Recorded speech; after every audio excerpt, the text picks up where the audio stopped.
Check, check. Can anyone out there hear us tonight?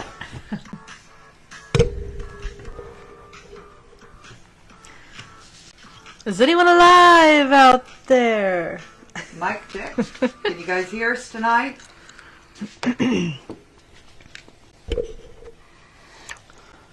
Welcome, Fastpitch Huddle fans. Coach DP here alongside Coach K and Coach Nolte.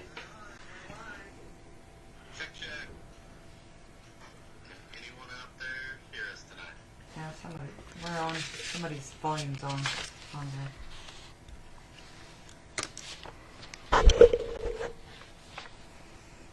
Maybe it's my phone. Okay, it sounds like we got volume. We'll give a few minutes here to get some people added on. How about those Bears? Hey, you know, when I was coming home last night, we went right by Soldier Field. It was about 4 o'clock, and you saw people pulling in there it was about 15 degrees, I think, up there. Goodness. It was cold. Yeah. I always got my Bears drink mug, especially when they do well. Let's see, tonight I have Fastpitch Huddle mug. I'm sporting the solo cup tonight with water in What's it. in it, Christy? Just water. Hi, Coach Crozier. Thanks for joining us. JJ Slayback. Oh, Kylie Decker. Kylie Decker. I see Allie Maynard, Jenny Maynard, Cam Big Scumberg. Chuck. Big Chuck. Cobra's in the house. Whoop, whoop.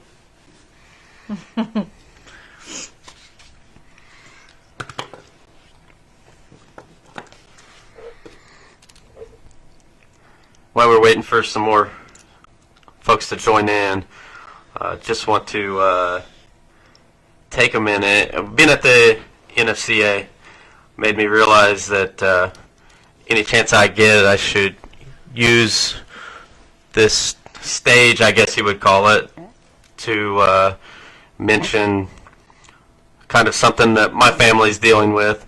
And what I want to say is just thank you to all the support out there. Last week we did a fundraiser for my mom who's battling stage 4 lung cancer. And she was just raising money for a lung cancer organization that she supports.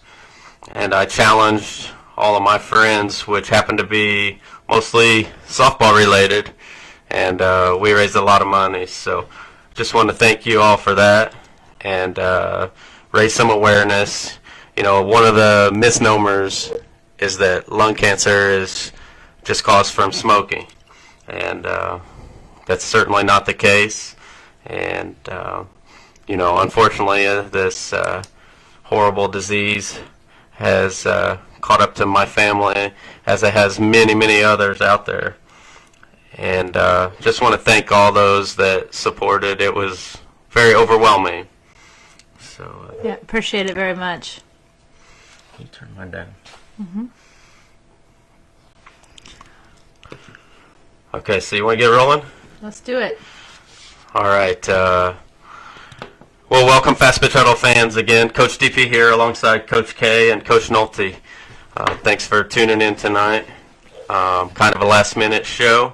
And I'll just say now, next week we'll probably be on Monday night as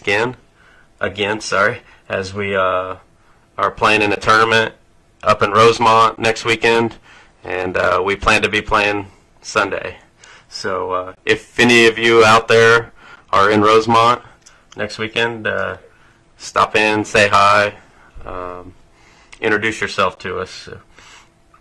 Okay, well, we'll kind of dig in here. We're going to go over an NFCA recap. We were all three at the National Fastpitch Coaches Association Convention in Chicago this past week. Coach Nolte's a member of the board, and you know, she got to be involved in a lot of the behind-the-scenes stuff, and it's really quite an experience, I guess you would say. It was at the Chicago Sheraton Grand Hotel. I think there was well over 1,500 coaches in attendance. Is that right, Coach Nolte? Yeah, very. Yes, about they were under the Vegas record by about 15, so it was 1,650 plus. So Nice. It was a great turnout. Yeah. yeah. Usually Vegas is always the large one. It's the one that everybody likes to go to. So. I wonder why. Yeah, it's a lot of fun. Atlantic City next year, so I've already got my flight booked. I'm looking forward to it already. Well, that's what I would say is just, I mean, getting to be in the same room and same discussions with all the coaches from all different levels, middle school coaches, high school coaches, college coaches, travel ball coaches. It was just an awesome experience. And if you're a coach out there and you didn't make it this year, I certainly recommend you find a way to get to it next year. Well worth it. Well worth it. And we've been to many NFCA clinics, but this was our first convention. Yeah. And definitely regretting not going to them sooner. So basically we're going to kind of run down some of what they went over at the clinic and, maybe tap into some of the different meetings a little bit. Obviously, you can't be at everything. There's different seminars going on at different times. But really, if you're out there and you want to become a better coach, it's definitely the place to be. If you didn't learn something at that clinic, then you slept through the whole thing. So. And it's not easy to sleep through those. No. I think Coach Nolte shut the whole convention down one night. Yeah. What was that? Friday night? I think it was Friday night. About 3 Last a.m. woman standing. Yeah, it was fantastic. I ran into a couple people from the board and we sat and talked and it was good. It was good. Fun. I was up too. The next morning at Yes, 7 you were. o'clock. That's right. You beat me Breakfast. downstairs. So give you a little idea of how we roll.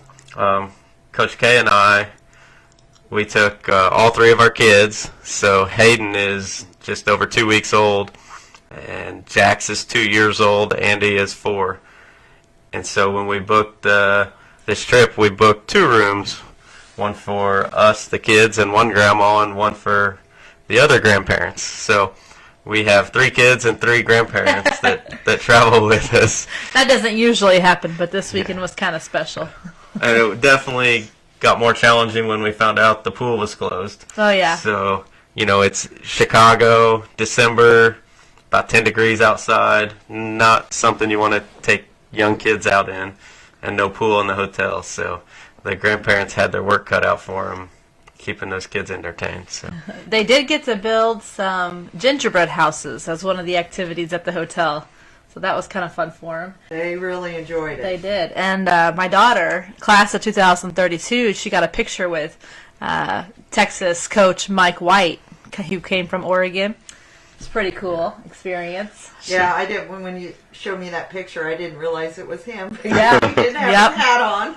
Yeah. That's what's so neat about walking around at that convention is because sometimes the people do look a little bit different. And you do In kind of street adult clothes, thing. yeah. It's hard to figure out who everybody is, but yeah, most of the big ones you know. Hey, hi Bridget Belt, how you doing? Bridget, Michelle Apke, thanks for joining us. Abby, Carly, I see you, Tiff. All right. So let's talk a little bit about, let's just run the week down, starting on Wednesday. On Wednesday, I'm trying to think, about 11 or so, we had a grassroots meet and mingle. And what they call a lot of times the grassroots is the high school and travel ball. Mm-hmm. They're the ones that are the feeder of the organization, Mm-hmm. And so we kind of got to get together and mingled around and went and talked. I don't know how many different people I went to talk to. A lot of times during the convention, some people don't come in until Friday. Right. A lot of the high school and travel ball coaches come in on Friday. So we were looking for something the board was looking for something for the high school and travel coaches to do on Wednesdays and Thursdays. So this was one of the things. Then we had the pregame chatter that used to be kind of a beginning to get the conversations going at the different levels. And basically what that entails is that each board representative, you have your D1 board representative, Division 2, Division 3, NAIA, NJCAA, and then there's a couple of out west. There are some junior college organizations that also come to the convention.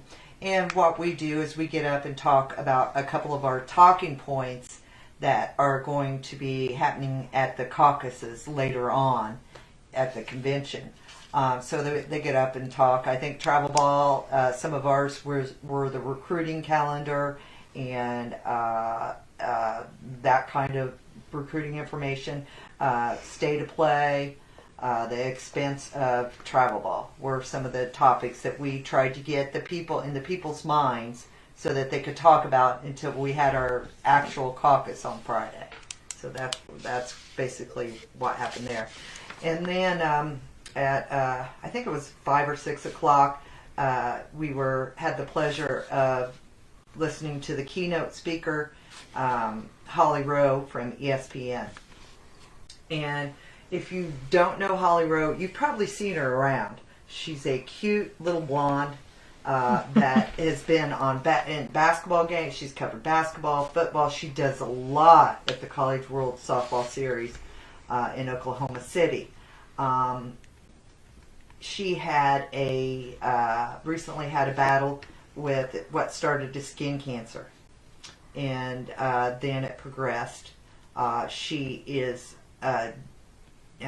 doing 100% better now, and she talked a lot about that. She talked about a lot of just showing up and being kind and that kind of stuff. It was really, really awesome. I think I posted a clip of it the other day. So that's what basically went on Wednesday. Also, each night they usually have some sort of reception that's sponsored by either an equipment manufacturer, one of the other organizations, and so everybody meets at those receptions and mingles, talks, chats. Okay. Yeah, that's when we arrived. We got there just in time for the mingling, which was really cool. Unfortunately, we missed the Holly Rowe speaking, but I heard it was amazing, though. Yes, it was really, really good. Yep. Great. So then rolls into Thursday, and they have all kinds of morning workouts or Zumba or different yoga. 6 a.m. yoga. Which I'm sure Coach K and Coach Nolte made it to. Oh, yeah. No, I didn't. Not this week. Shelley was still... Coffee. I was looking for coffee. So she was still mingling from the night before. I did a lot of mingling. But then they have all the different caucuses with, high school ball. Well, Thursday morning, high school ball and travel ball were together, and then the college coaches were in their own. And Shelley was running one of the meetings with kind of her committee. Mm-hmm. Is that correct? Yeah. And, it was the high school travel ball meeting, which I later on did a little clip. And just to recap that clip, basically, there was, how many people in that meeting, you think? 200? 250? Yeah. I mean, the room was packed. Standing room only. I did request the room to be bigger next year. Yeah. Well, how would you know that many were going to show up? Yeah. And what I got from the meeting was that early on it was cool just listening to different sides. And as the meeting went on, it just seemed like we're hearing the same thing over and over again. And it's really just a lot of egos out there between travel ball coaches and high school coaches. And, it's one of those topics that I think these coaches really need to find a way to work together. Players, if you have, I guess, a way to introduce them, coaches, give your travel ball coaches, your high school coaches email and vice versa. And then hopefully those coaches will take the initiative to reach out and communicate You know, I think that sometimes what I heard in there is coaches get kind of the tone that this is my kid. And, you know, whether it's a high school ball coach or a travel ball coach, they kind of talk in terms of don't be messing with my kids or taking my kid to this tournament or whatever. And, you know, last time I checked, I mean, most coaches might really have one of their own kids on the team, but certainly not 13 or 15. So my comment on that is just work together. Coaches don't own these players. Players have choices. Players have options. If the coach is doing the right thing, players don't want to go somewhere else. There's a really a good development tool between both travel ball and high school. I mean, what I said, high school, these players love playing for their high school teams. They take pride in that, playing in front of their classmates at their schools. And, you know, travel ball coaches just really have to understand that. And then at the same time, the fall season is currently huge for recruiting. So if there's high school fall leagues, that's great to let the players play in that. But when it interferes with the recruiting tournament for travel ball, hopefully those high school coaches will understand and let the players go play travel ball. So, yeah, that started the day off Thursday and got me really fired up and excited. DP was a little hot. A little hot.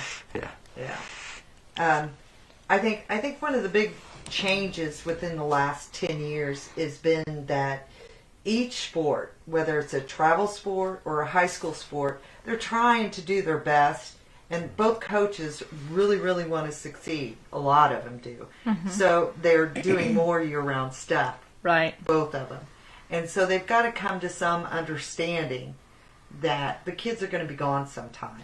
Well, and these kids that are from small schools, they get pulled so many different directions, whether it's softball, basketball, volleyball, but all of them are trying to get kids to come to open workouts or weightlifting or whatever it is all year round, you know, summer basketball camps and clinics and games and volleyball. And that's just part of it. If they're going to be multiple sport athletes, you know, these kids are going to have a lot going on.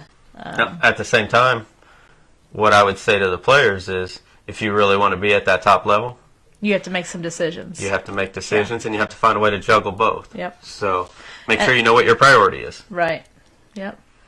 Well, I mean, if let's say you got a cross country meet, you know, that's going to be on Tuesday, and you know, well, I can't remember how early they used to run, 4:00. Yeah. Let's say, you know, that morning, get up and spend 5-10 minutes hitting into a net. Right. Exactly. You know. Yeah. You can do that stuff. You don't have to drive somewhere and do it. You can get a workout in at almost home. anywhere. Yep. Anywhere. You just have to make it a priority. That's definitely. And make the most of your high school situation. So travel ball, you have options, you have choices where you can go play. High school, I mean, you can always move to a different town. I know some student athletes that have done that, but most of the time you don't necessarily have a choice. What kind of talents surrounding you in high school and what your coach's past experiences are. But you got to make the most of it. You know, if you don't have a very good team, then that's whenever you work on your skills, you work on becoming a leader. Maybe you work on helping the coach, give the coach some ideas. You know, or if your team, you know, you're going to be better off playing a certain position that you don't normally play. Work on that skill set. Work on getting better. You know, don't just think, oh, well, it's high school season. That's the worst thing, especially for Illinois student athletes. What happens is we work really hard in the fall and all the way in the winter, and then high school ball rolls around, and if you kind of take it easy, then guess what? Our first tournament's Scenic City. You're going to be behind. So, you know, push yourself to get better through that high school season. Yeah, I think it's character builder too. I mean, kids have to learn how to work through adversity, and you know, every situation's not always going to be ideal, but these kids can learn so much about life just working through that and how to become a leader and be positive through those situations, you know. And the other thing you got to realize too is for high school ball or high school coaches, some of these coaches are required to coach multiple sports for their job. You know, I know when I was a high school teacher, I was asked to coach volleyball, basketball, softball. You know, when softball was probably my main sport that I would have liked to coach, but I still coached other sports, and that's just kind of, you get asked to do those things, and so you're going to have some people who maybe don't have as much knowledge coaching, and that's okay. You know, they're learning, but kids can learn so much throughout that time too, so they need to take advantage of that. Right. All right, so what else? After that, the next meeting that I remember us going into was creating the complete picture, Beth Torino. Oh my gosh, that was awesome. Yeah. My favorite. I think it was my favorite of the whole entire weekend. She is very well spoken. Beth Torino, head coach, LSU, talked about all the different parts of a complete picture, and a lot of it was about mental. I love the mental part of it, and just preparing for game-like situations and things like that. And it was really, really beneficial. Yeah, obviously I don't get as excited about the pitching stuff. That's not my specialty or anything. But what was cool to me was, so we Fastpitch Huddle posts some drills that we work on with our pitchers. And it's been really cool because we've posted that and we've had comments and feedback from everywhere. Most of it positive. We had a couple people that sent some feedback that said some different things that weren't as positive, and that's okay. What I would say is some of our pitchers in that workout are working on different things, and you know, one of them maybe has a small little crow hop that he's working on. I would say to those doubters of what they saw, the drills that we were working on, Can I just mention something about that? Yeah. Sometimes when you're in the winter and when you're pitching inside on a gym floor or some kind of concrete surface, pitchers might have a little bit more of a tendency to do that. Oh, absolutely. Than they do outside. Right. So I'm just going to... Yeah. Well, and I would say if anyone's listening that was giving some feedback about that particular player that was maybe doing an illegal pitch, I would say this. That player works so hard. She'll get that figured out, and she was being recruited by just about every college out there at the Division I level. So it didn't stop the coaches from recruiting her when she throws 68 miles an hour. But it is something she knows she has to work on and improve upon. And those drills are just drills that have worked for us and have built up leg strength for. I mean, the rest of those pitchers, you know, all of them. It's really helped a lot of them. So what was so awesome about hearing Beth Torino and another coach talk about pitching was the exact same drills we saw they were doing at the Division I level. So, or some of the same ones. So, you know, I think that's cool that our players are getting to work on the same stuff that the higher level players are. Good deal. And you know, like you said, just how passionate she was. To hear her speak was awesome. The next one we went into was the championship journey of Team 35, and that was Coach Lonnie Almeida, the head coach at Florida State. They were the Florida State 2018 College World Series champions, and you know, they're kind of remembered for being the underdogs that year because they lost, what was it, their first game in the series, and then came back and battled their way back, and just a great story. I think they battled from behind. What I really liked about it is that they went back a couple seasons and kind of talked a little bit about each season building up to that and how it was a process. You know, they just didn't. I mean, they worked at it. They worked at it, kept trying different things and working at it. I like how they name every team. So they have like a hashtag for every team. So each team's numbered, but then they had a special hashtag that was dedicated towards each year. And their last year, the Team 35, I think it was hashtag IDK, right? Yep. And they were known as the Comeback Kids. Or the Cardiac Kids, I'm sorry, Cardiac Kids. So I thought that was pretty cool. But it was nice. It was neat to hear her talk about what all went into that year and all the struggles that they had at the beginning of the year and the fall. And and then how they grew and where they got to, by the end of the year. It was pretty cool to watch it on TV too. So I remember all those games. Yeah, I'd say without even hearing their story during the College World Series last year, I was just so amazed. I had our girls watching how excited Florida State's players were to be playing and how much fun they were having. They would interview like all the head coaches middle of an inning of each game during the College World Series. And when they were interviewing Coach Lonnie, it was unbelievable what was going on behind her. I just remember their whole team behind her just having fun, dancing, yeah, kind of video bombing while, they're interviewing their coach, and they were having a blast. And I think that goes a long ways in being a successful team. Yeah, and Coach Almeida later in the weekend, she was it was on Saturday at the Champions Brunch. She was named NCAA Coach of the Year, so we got to listen to her speak again. And she definitely praised her staff.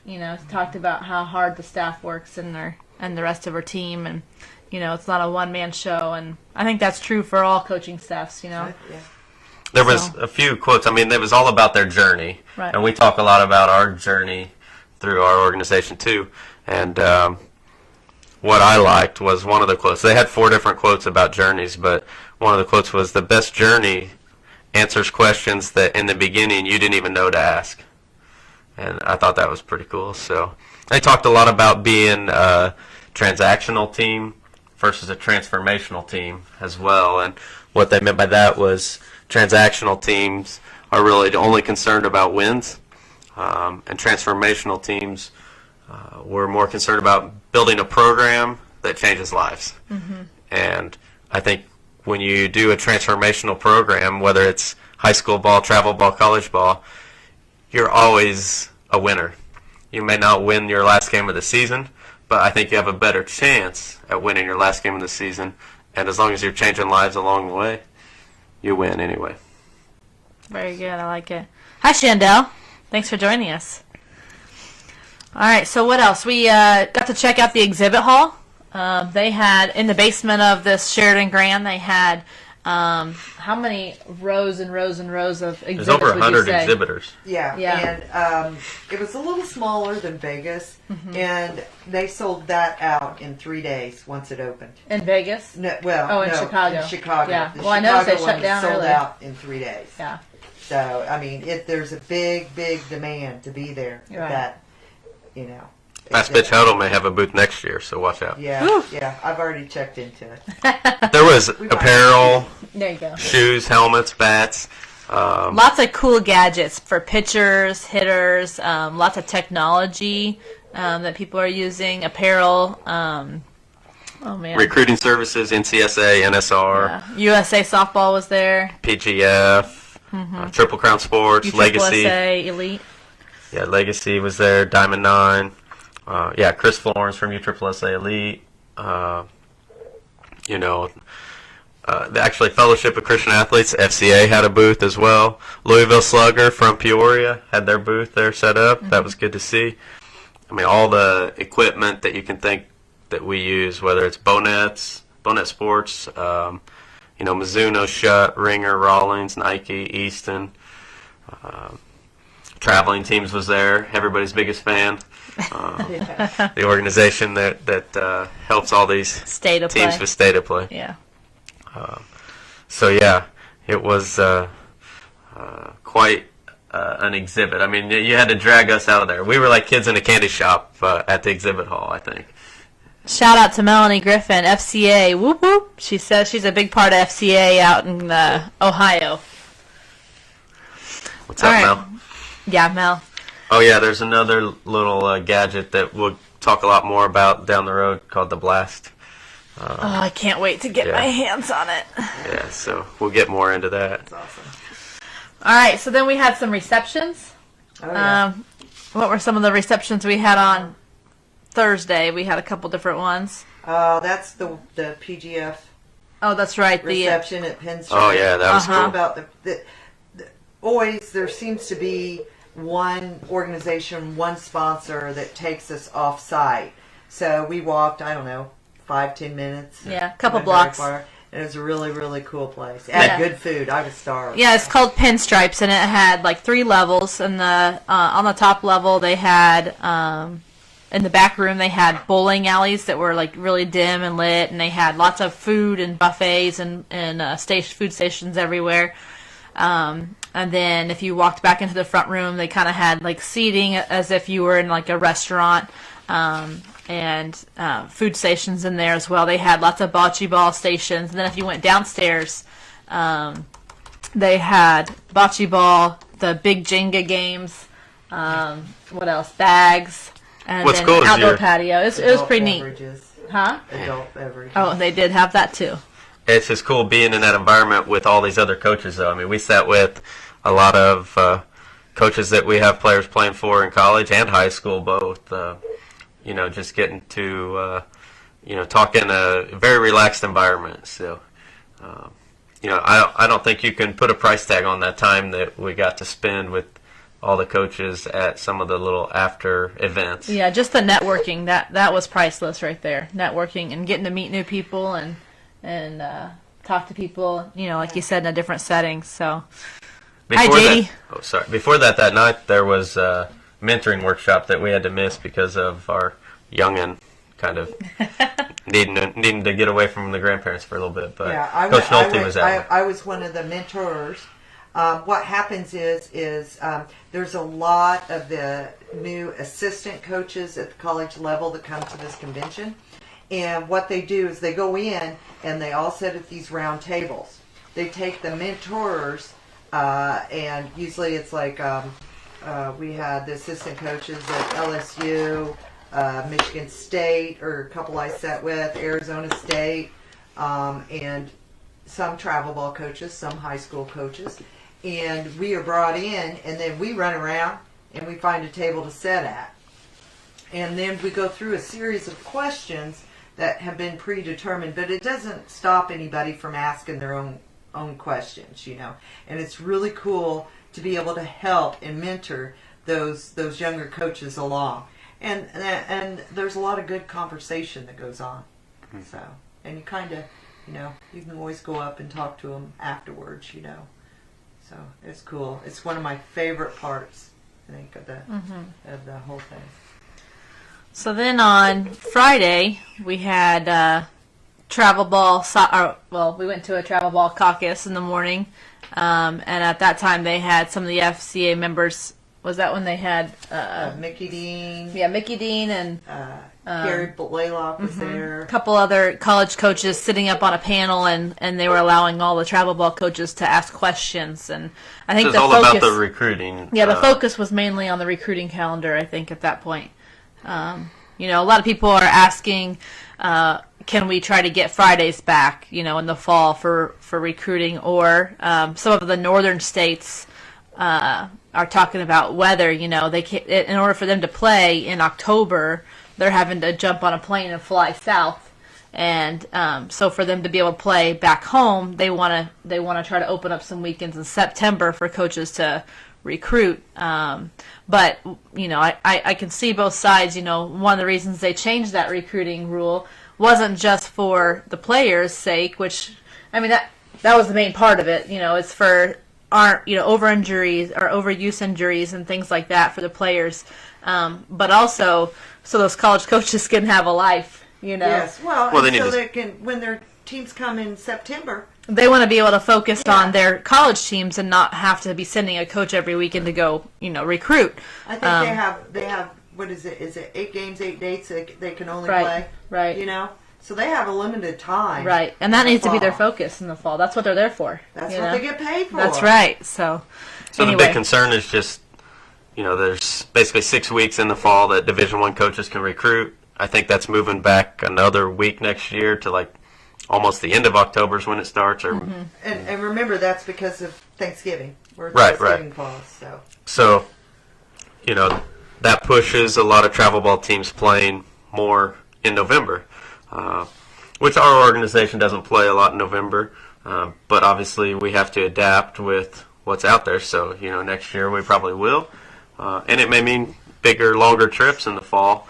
And then the argument on the Friday thing is, well, if I'm going to go play at Diamond 9 down in Orlando, I'm probably going to travel on Thursday anyway, because they're going to start the tournament on Friday, even though Division I coaches can't be there till Saturday. Right. So if I'm traveling on Thursday anyway, why not let the Division I coaches be there Friday night? Right. Well, they were trying to keep kids in school too, and so their idea is if they start on Saturday, kids can stay in school on Friday. But what we're finding out is that they're still leaving school on Thursday night to drive down and be there Friday if they're going on a longer trip or if they have to fly somewhere. So well, there's a few tournaments that are still doing Friday stuff for right. other divisions. Well, they have so many teams they've got to get those those games in. Yeah. So there's no Well, way that's they the can other get thing. them in Saturday. If you're going to take your team to Diamond 9 in Florida and you're from Illinois, you don't want to go play 4 games. No. Yeah. And you don't also want to play... You want to be there for more than a day and a half or 2 days. Yeah, and like what happened this year with our teams in Chattanooga, since it's Saturday, Sunday only, we're playing Sunday at 5 o'clock. Well, guess what? Some kids have to miss Monday then. So it's what are you going to do? Miss Friday or Monday? So I think that with the recruiting being a 6-week season, personally, if they open Friday up, I don't have a problem with it. It's really tough for our, what I call smaller market teams, because they might be playing another sport, volleyball or whatever. But at the same time, it's tough to get in front of coaches enough on a Saturday. Mm-hmm. Because if you get a late game Sunday, the college coaches are going to be gone anyway. Yeah. So one of the other topics they talked about a little bit, and we'll get into this at another day, was the state of play. And I don't want to get too hairy with this, but you know the late night I had. Did you talk a lot about that? What it was about. And I know one of the things they're talking about is it legal or not to require the state of play?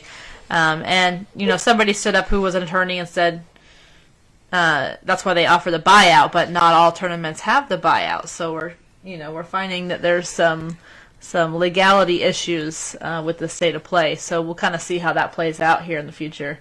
Yeah, it just some of you that maybe don't travel as much for some of your tournaments, to give you an idea of what the state of play is all about. Like right now we're trying to plan, hotels, we'll just talk about next summer. Today, I think I spent, 4 hours maybe, dealing with hotels for Triple Crown tournament in Colorado. Mm-hmm. Because it's such a popular tournament that the hotels know they can bump the price up. Mm-hmm. So we're trying to get something fairly affordable for our organization, but yet you still want to be in something decent. We're working on a state of play for Colorado, and so far the best I've found, I think, is $160 a night, and that's there's rooms going for $260 a night. So, for me, like when we go play in PGF Nationals, it's state of play, but they give you a buyout option. So I don't know if our parents even knew last year, but the tournament to play in PGF, I think it's $2,000 or $2,500. It's an expensive Nationals. We pay $2,000 buyout fee, okay, so that our parents could stay wherever they wanted when we went to Huntington Beach. So that tournament just cost us $4,500 to play in. That's expensive. Now it was worth it to us. And on top of that, you have plane tickets and everything else. Your hotels and your rental cars, food. But, yeah. When they had the buyout option, I don't have a problem with it then. Now that buyout option's a little pricey, but I'm not gonna really get into that too much. And I would say there's some tournaments that I understand the state of play and the reasoning why it. And when you have a $30 million complex that you get to play at in the winter, and if you want to go play at it, you need to stay in these hotels to help support it. I don't have a problem with it. I'm thankful that we have that complex, but I'm probably unique in my mindset on that. So, Yeah, our only problem with that is just we have so many kids that are so local to that we have a lot of kids up in that area, so they're not going to stay in hotels anyway. So it makes it tough on us, but we make it work, right? Yeah. So I don't overall state of play. I don't think is right, because it just really jacks the prices up, makes it harder on everybody. And I mean, at some point in time, I don't know when, it's not happened yet, but at some point in time, the cost of our sport is going to hurt our sport. I don't think we're there yet, but it's gonna catch up to us if we're not careful. Tournament prices going up, the amount of travel we do, plane tickets, hotels, food, just team fees in organizations have to general. keep bumping up their fees just to keep up with all the tournaments and all the things you have to pay this for. is going to be a talk for another time, but you really have to know your players, your own travel ball players, and kind of determine and gauge what's in their best interest. Right. You know? Right. And I think we kind of do a good job of that. But you really just can't be running all over the country. Yeah. The challenge there is we do a good job for the overall, Yeah. but there might be one or two that thinks differently here or thinks differently there. You're always going to have that. You know, for any of you watching that run your own organization, the one thing about our organization that might be a little unique is if you play for us, you don't go fill in for any other teams. So we have to really work hard at making sure we get our kids in the right tournaments. There's just too many risk involved and too many negative outcomes that can happen. And we play enough games and enough practices with our organization. So, We got yeah, a comment. see- I think C says we're starting to push out the middle class, and that's true. I agree completely, and it's unfortunate because the sport teaches the kids so much. Now, I would say this: there's a lot of what I'll call more local or regional teams, and a lot of those local or regional tournaments don't require quite as much investment. The tournaments are usually a little more affordable.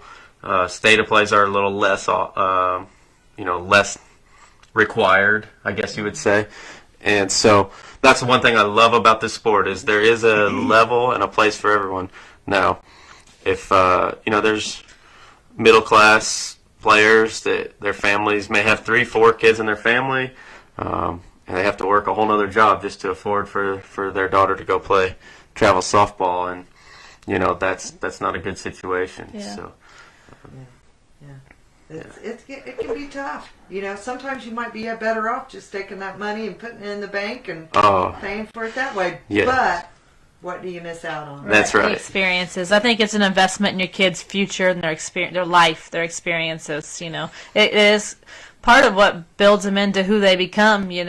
As adults. So some of our kids that are graduating from college this year, or who have already graduated or will be here soon, I would say that some of the things that they've experienced while they were playing for us in this organization have kind of helped shape who they are today. Some of the things that they had to go through and some of the adversities they faced and, life lessons they learned along the way. But, yeah, it's definitely an investment. So, Hey, but what else did we get into on Friday? What happened after the caucuses?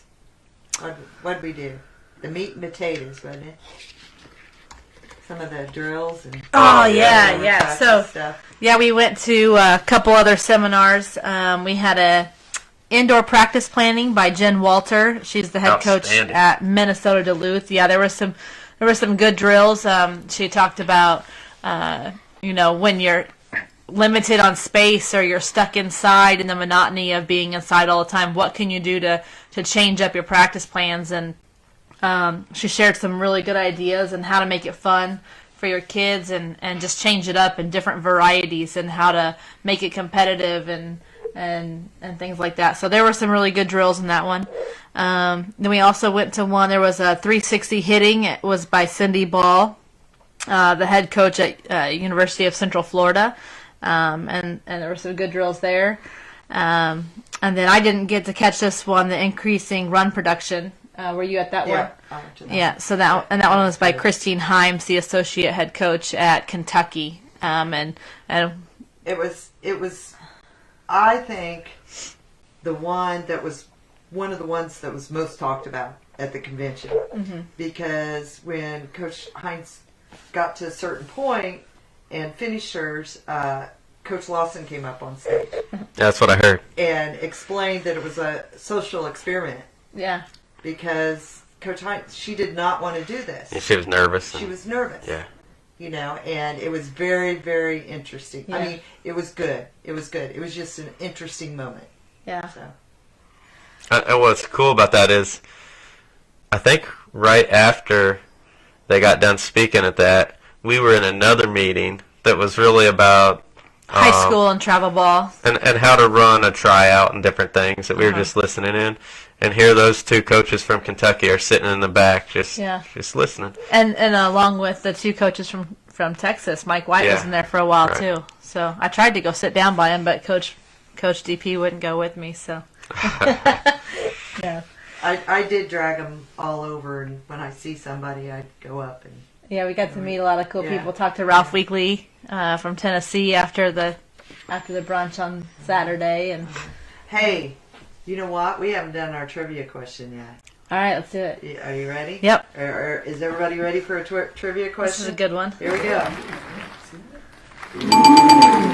right. Our trivia question today is Dot Richardson.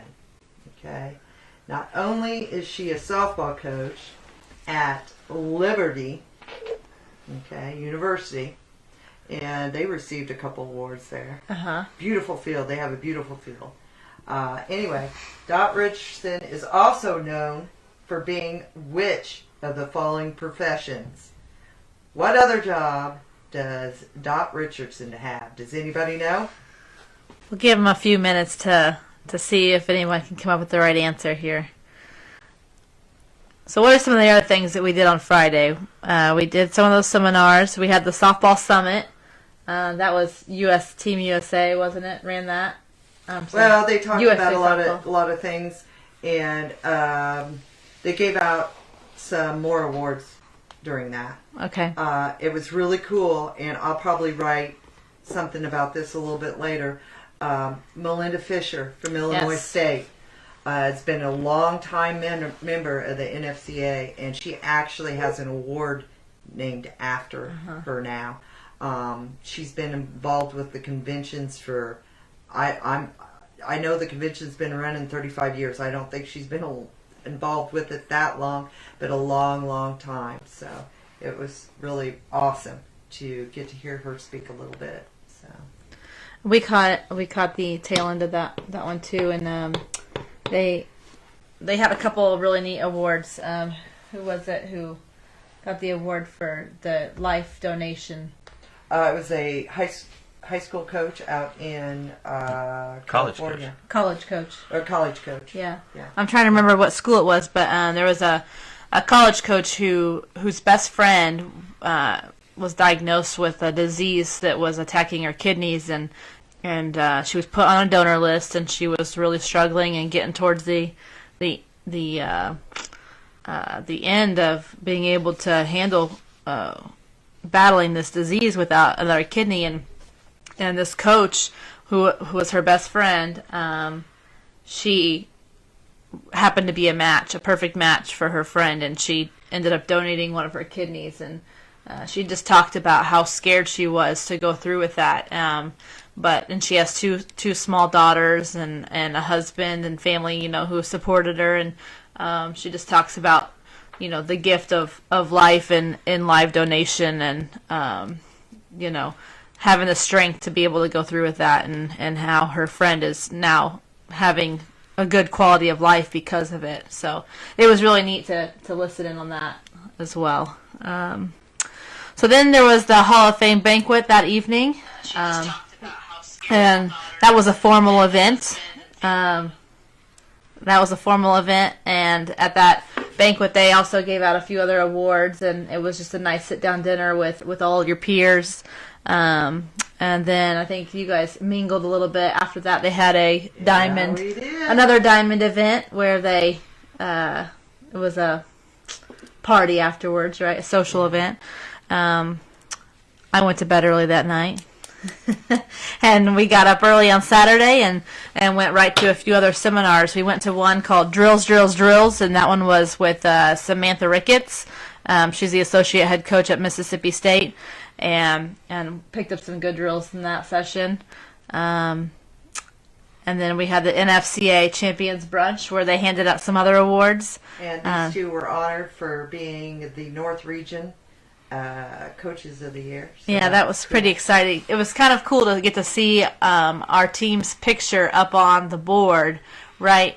In a slideshow right next to Alabama and Oregon and all these teams that were being awarded, and then there's Premier Fastpitch. It was kind of neat. Yeah, don't let Coach Nolte fool you. It might have been presented to Christy and I, but it was a coaching staff award. Yeah. And I would say this, the award not only was from our coaching staff, but from every player and parent that supported our organization over the last 8 years. You don't get that award without the first group through the last group. Right. That's true. When we started our organization 8 years ago, we had our first kickoff party in our living room. We had one team, and we had, they were scared to 13 death. players.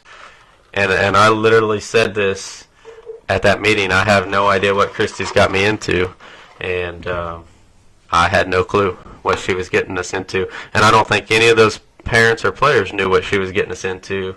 5 years later, I think there was like 8 of those players and parents that played for us all 5 years, and I think they probably traveled 40,000 miles and played in about 20 states. And so what I would say is that award is for our whole organization. And thank you to everybody that's been a part of Premier Fastpitch over the years. Yeah, and then we went into, and then there's kind of another unique opportunity after that brunch is that we go into these different sessions. They break down into smaller groups. They had 5 different ones, and you pick 3, and you spend about anywhere from a half hour, 40 minutes. I can't remember exactly what it was, but you get some real nuts and bolts. Some really really good things. And I picked a couple to go to. There was an advanced outfield one by the coach from Virginia Wesleyan, and I'm trying to remember his name, but I tell you, Brandon Elliott. Oh, he was fantastic. He was the guy in the Champions Brunch that got up and talked a little bit, and he was good. And it was a fantastic presentation. Very good. It was good. So be ready, outfielders. We've got some new stuff for you. Yeah. A couple of the other ones, there was a charge in the battery, so it was for pitchers and catchers. Pitching arm care, which I was told was really good. One of our colleagues, we actually ended up having to jet out of there before we got to catch the rest of those, but Coach Nolte caught a few of them. But one of our other coaching peers, she's a athletic trainer, and she said it was really, really good. It was a orthopedic surgeon who gave that seminar, and she got some good stuff from that. One of her favorite quotes from that one was, "Don't be a half-ass person, be a full-ass person." That's a good one. Pardon my French, but she liked the quote from that one. So, and then the other one was softball operations, talking about all the paperwork and the paper trail behind the scenes. They broke it up into 3 different ones, really, for 3 different sessions. It was kind of weird how they did it. And this one was a lot about how the college coaches run camps and those kinds of things. It was really interesting. Cool. It was interesting. Yeah, I learned a lot in that one. And then they had another one about the use of technology to enhance your players and your program. And so that was the last one I went to, and it was good too. Good. It was good. It was more about blast, right? And using that kind of things, and some of the things, they did. So all the analysis that's spinning in my head. Yep, getting ready. We've got some ideas coming up here, so we'll have to work on implementing those into our program here soon. And after that one, that's where I got the big picture. Coach Nolte got a picture with Coach Patrick Murphy. If any of you know Coach Nolte, you know that she is a big Patrick Murphy fan, and even her husband knows that's her coaching crush. I thought it was changing this week, but Tyler Ratton, Mississippi State. Yeah, I don't know. I got that picture, and Patrick's back in her life now.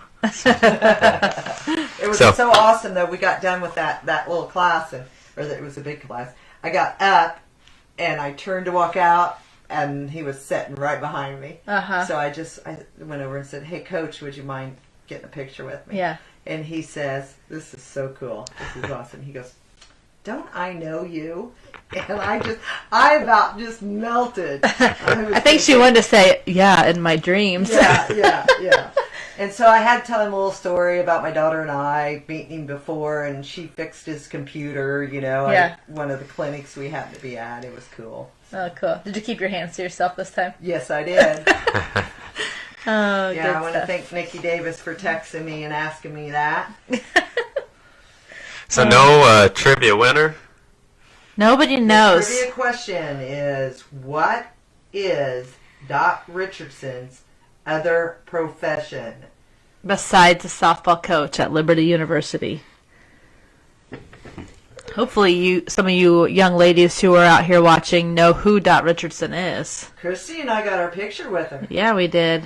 She was awesome. She had a lot of good energy when she spoke. She used to run a travel team called Dot's Diamonds. Mm-hmm.